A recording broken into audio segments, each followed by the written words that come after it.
Hello friends, कैसे हैं आप सब? बढ़िया। आशा है आप सभी मस्त होंगे, स्वस्थ होंगे और बहुत बहुत खुश होंगे। फ्रेंड्स, आज के इस वीडियो में हम कुछ अभ्यर्थियों द्वारा पूछे गए एक डाउट का समाधान करेंगे। डाउट ये है दोस्तों कि अगर मान लीजिए किसी के यूजी और पीजी में अगर मान लो अलग अलग विषय हैं, ठीक है, मान लो कि कोई बीएससी वाला बंदा है और वो किसी आर्ट्स वाले सब्जेक्ट में मान लो एमए करता है, तब उस स्थिति में वह असिस्टेंट प्रोफेसर की जो भर्ती परीक्षा होती है वो एग्जाम दिलाने के लिए पात्र होगा या नहीं। या मान लो अगर कोई बीए किया हुआ है, वो किसी और सब्जेक्ट से मान लो पोस्ट ग्रेजुएशन करता है, यानी अगर आप अलग अलग स्ट्रीम से हैं, यूजी और पीजी में अगर आपके अलग अलग स्ट्रीम हैं, अलग अलग विषय या संकाय हैं, तब उस स्थिति में आप असिस्टेंट प्रोफेसर एग्जाम दिलाने के पात्र हैं या नहीं। आज के इस वीडियो में हम इसी शंका का समाधान करेंगे दोस्तों। आप इस वीडियो को शुरू से लेकर लास्ट तक जरूर देखिएगा, आपके समस्त डाउट्स का समाधान हो जाएगा। दोस्तों, सबसे पहली बात तो इसमें ये कोई बड़ा डाउट नहीं है और इसमें कोई बड़ी दुविधा भी नहीं है, बहुत सिंपल सरल सी बात है। यूजीसी के गाइडलाइंस के अनुसार अगर आपके पीजी में, जिस सब्जेक्ट में आपने पीजी किया है, अगर उस सब्जेक्ट में आपके न्यूनतम 55% अंक हैं और उस सब्जेक्ट में जिसमें आपने पीजी किया है न्यूनतम 55% अंकों के साथ उसी विषय में अगर आपने नेट या सेट या पीएचडी किया हुआ है, या तो नेट क्वालिफाइड या तो सेट क्वालिफाइड या तो पीएचडी अगर आपका है, तो निश्चित तौर पर आप उस सब्जेक्ट के लिए जो पीएससी द्वारा जो असिस्टेंट प्रोफेसर एग्जाम आयोजित होता है उसमें आप सम्मिलित हो सकते हैं, उसको दिला सकते हैं दोस्तों, और असिस्टेंट प्रोफेसर बन सकते हैं। तो इसमें कहीं कोई डाउट वाली स्थिति है ही नहीं। आप जिस सब्जेक्ट में आप पीजी हैं उसमें आप नेट सेट या पीएचडी क्वालिफाई कीजिए और आपका पीएससी द्वारा आयोजित जो असिस्टेंट प्रोफेसर एग्जाम है उसको पास कीजिए। इंटरव्यू मतलब वो पूरे प्रोसेस से गुजरिए और अगर आप वहां पे सेलेक्ट होते हैं तो आप असिस्टेंट प्रोफेसर बन जाएंगे। उस गाइडलाइंस में कहीं पर भी ये बात नहीं लिखी है कि यूजी और पीजी के सब्जेक्ट सेम होना चाहिए या अलग अलग, मतलब ऐसा कुछ नहीं लिखा है।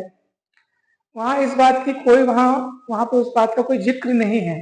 इसलिए आप पूर्ण रूप से निश्चिंत रहें और आप निश्चित तौर पे परीक्षा दिला सकते हैं और बन सकते हैं। अगर आपके यूजी पीजी के अलग अलग विषय हैं तब भी आप बन सकते हैं। इसमें एक और खास बात क्या है दोस्तों, वो सुनिए। ये भी कुछ अभ्यर्थियों को ये भी दुविधा है कि सर अगर हमने एक से अधिक विषयों में पीजी किया हुआ है, उस स्थिति में हम आगे नेट सेट और फिर असिस्टेंट प्रोफेसर भर्ती वाली जो परीक्षा है उसमें हम कौन से विषय में दिला सकते हैं या नहीं दिला सकते, या उसका क्या हिसाब किताब है। तो इसमें भी बहुत सिंपल सी बात है दोस्तों।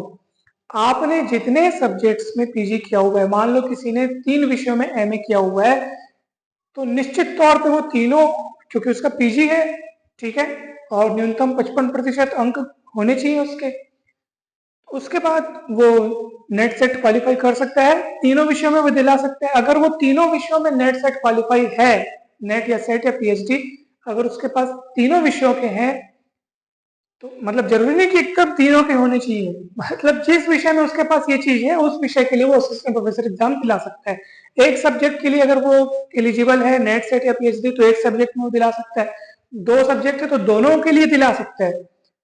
आप बोलेंगे सर कि एग्जाम तो एक साथ होता है, तो उसके पास चॉइस है, वो जिस सब्जेक्ट में दिलाना चाहे उस सब्जेक्ट में वो एग्जाम दिला सकता है। अगर वो एग्जाम अलग अलग दिन होता हो तो वो अलग अलग दिन दिला सकता है। कहने का अर्थ है दोस्तों कि इसमें एक विषय दूसरे विषय के लिए बंधन नहीं बन रहा है, एक विषय दूसरे विषय को रोक नहीं रहा है। आपने अगर तीनों विषय में 3 या 4 या 5 जितने विषय में पीजी कर रखे हैं, तो भैया उस विषय के लिए जो आगे की जो प्रोसेस होती है नेट या सेट क्वालिफाई अगर आप हैं उस विषय में, तो आप असिस्टेंट प्रोफेसर एग्जाम दिला सकते हैं। 2 या 2 से अधिक विषय में अगर आप नेट या सेट क्वालिफाई हैं तो आप दोनों विषयों में दिला सकते हैं। दोनों विषय में कहने का अर्थ है कि दोनों विषय में आपको एक साथ नहीं, आप मतलब, क्योंकि अगर एग्जाम एक ही दिन एक समय पे होना है तो ऑब्वियस सी बात है आप 2 सब्जेक्ट एक साथ कैसे दिला सकते हैं। तो आप आपकी जिस सब्जेक्ट में आपकी इच्छा होगी आप उस सब्जेक्ट से फॉर्म भर करके उस सब्जेक्ट से अप्लाई करके आप एग्जाम दिला सकते हैं दोस्तों। इसमें कहीं कोई दुविधा वाली बात नहीं है। तो मुझे पूरी आशा है कि आपको इन डाउट्स का पूरा समाधान, पूरा निराकरण मिल गया होगा। अगर अब भी आपके मन में कोई भी डाउट है तो निश्चित तौर पे आप हमें कमेंट में बता सकते हैं। आप हमारे व्हाट्सएप ग्रुप के साथ भी जुड़ सकते हैं। हमने असिस्टेंट प्रोफेसर के लिए एक मतलब जो असिस्टेंट प्रोफेसर का तैयारी कर रहे हैं, एग्जाम दिलाने वाले, उनके लिए एक व्हाट्सएप ग्रुप बनाया हुआ है जो सभी विषय वालों के लिए है। एक कॉमन ग्रुप है सारे सब्जेक्ट्स वालों के लिए और एक मैथ्स वालों के लिए एक अलग से व्हाट्सएप ग्रुप है। अगर आप इन ग्रुप्स में ऐड होना चाहते हैं तो आप हमें व्हाट्सएप पर मैसेज कर सकते हैं और हमारा व्हाट्सएप नंबर आपको डिस्क्रिप्शन बॉक्स में भी मिल जाएगा। अगर आप सीजी सेट एग्जाम की तैयारी कर रहे हैं या अगर आप सीजी व्याख्याता भर्ती परीक्षा की तैयारी कर रहे हैं या सीजी पीएससी की तैयारी कर रहे हैं, तब सबके लिए व्हाट्सएप ग्रुप अलग अलग बने हुए हैं दोस्तों। आप उनमें ऐड हो सकते हैं, आपको उसमें स्टडी कंटेंट्स, वीडियोस वगैरह मिलेंगे। अगर आप किसी भी कॉम्पिटिटिव एग्जाम की तैयारी कर रहे हैं तो आप अवश्य, ये चैनल आपको डेफिनेटली हेल्प करेगा। चैनल पर जाकर के आप अनेक प्लेलिस्ट बनी हुई है, सबकी अलग अलग प्लेलिस्ट बनी है, अलग अलग कक्षाओं की। यहाँ तक कि अगर आप स्कूल या कॉलेज की किसी कक्षा में जैसे 10th 11th 12th या आपके परिचित के कोई हो तो उनको भी ये चैनल बहुत हेल्प करेगा। आप उनको जरूर शेयर करें। 10th 11th 12th हो या बीएससी हो, तो मैथ्स और फिजिक्स के लिए आपको फुल वीडियो सामग्री आपको यहाँ पे मिल जाएगी। आप अवश्य देखें और चैनल को सब्सक्राइब करना ना भूलें दोस्तों। हमें पूरी उम्मीद है कि इस डाउट का क्लेरिफिकेशन हो गया होगा। आप अपनी कोई भी डाउट हो, कोई भी आपके पास शंकाएं हो, आप जरूर हमसे शेयर कर सकते हैं। हम उसका पूरा यथासंभव और यथासटीक समाधान करने का प्रयास करेंगे।